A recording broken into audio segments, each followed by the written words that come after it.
Muy bien, vamos a analizar algunos modelos entonces que nos permiten utilizar esta función de estado que acabamos de definir, denominada energía libre de Gibbs, para el cálculo de diferentes propiedades de un sistema termodinámico.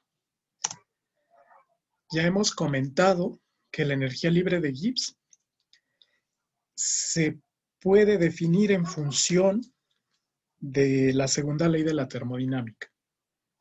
Vamos a recordar su definición.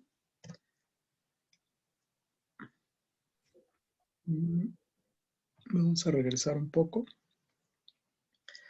La energía libre de Gibbs comentamos que se define como la diferencia de entalpía menos el producto temperatura-entropía. Para ejemplificar en este tema cómo podemos utilizar la energía libre de Gibbs como una función generadora, vamos a utilizar la entalpía como ejemplo. Si yo de esta ecuación despejo entalpía, voy a despejar acá abajo.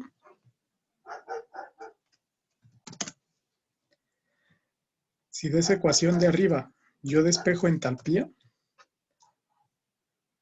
vamos a tener que es igual a la energía libre de Gibbs más el producto temperatura por entropía. Vamos a basarnos en esta ecuación.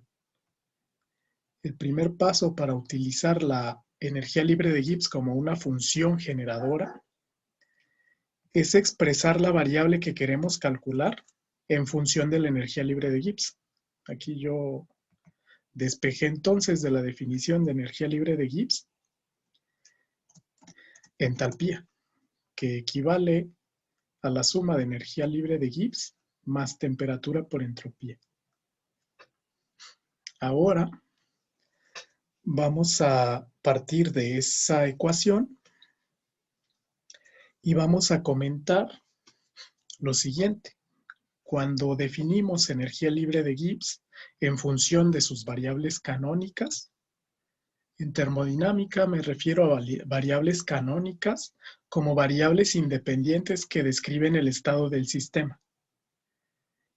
En este caso, la energía libre de Gibbs desempeña un papel muy importante como una función generadora, es decir, proporciona los medios para calcular las demás propiedades termodinámicas mediante operaciones matemáticas simples, como derivadas, como álgebra elemental, etc.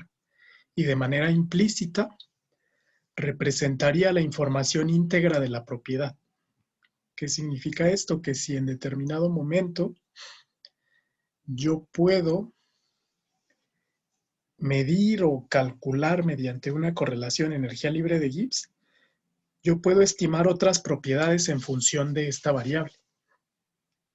Aquí, por ejemplo, se expresó una relación de Maxwell sustituyendo entropía en función de energía libre de Gibbs.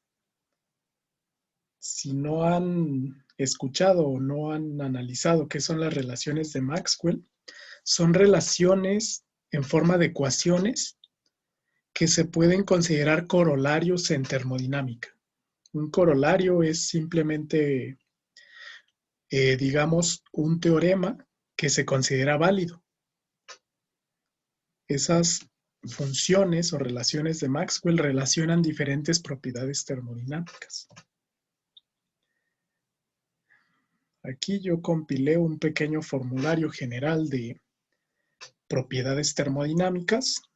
Aquí está la referencia. Este formulario yo lo vi en el libro de Prausnitz de termodinámica molecular, de equilibrio en fase fluida, y representa algunas propiedades fundamentales que podemos determinar. Aquí vemos las relaciones de entalpía, la definición de energía libre de Helmholtz, A mayúscula. Estas dos son relaciones de estados. La definición de energía libre de Gibbs en función de las otras. Esto es entalpía menos TS, menos temperatura absoluta por entropía. Y es igual a energía libre de Helmholtz más el producto presión-volumen. Estas ecuaciones se combinan con algunas relaciones fundamentales, como la primera ecuación, que es la definición de energía interna. Esta proviene de la primera ley de la termodinámica. La definición de entalpía en función de la primera ley de la termodinámica. Y las otras dos ecuaciones expresan relaciones de la energía libre de Helmholtz en función de entropía, o de la energía libre de Gibbs en función de entropía y volumen también. Para sistemas termodinámicos en equilibrio, tenemos relaciones que expresan potenciales termodinámicos. Expresados aquí, el cambio de energía interna, manteniendo entropía y volumen, es menor o igual a cero. Me estoy refiriendo en el ejercicio anterior a estas relaciones de Maxwell.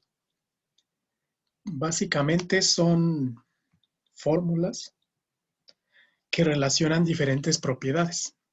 Precisamente en el análisis de sistemas termodinámicos nos vamos a encontrar muy comúnmente estas relaciones de propiedad, que como ya vimos provienen generalmente de expresar un cambio de propiedad como una diferencial total.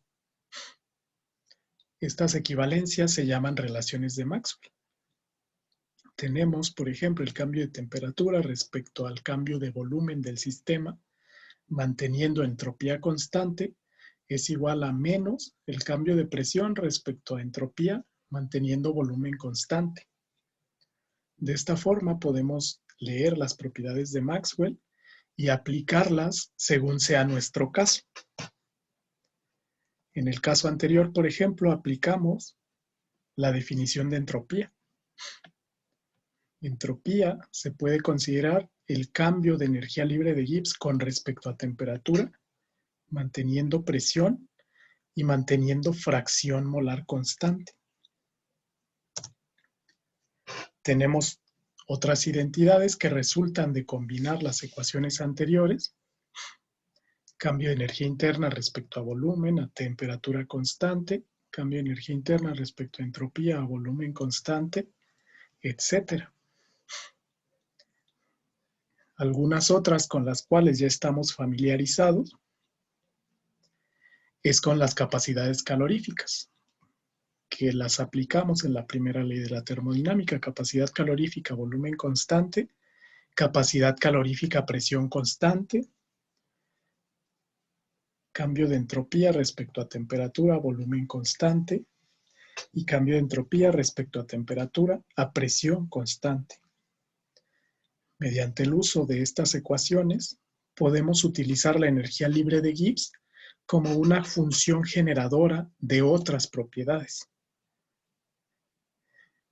Vamos a realizar algunos ejercicios en este mismo medio para que quede un poco más claro.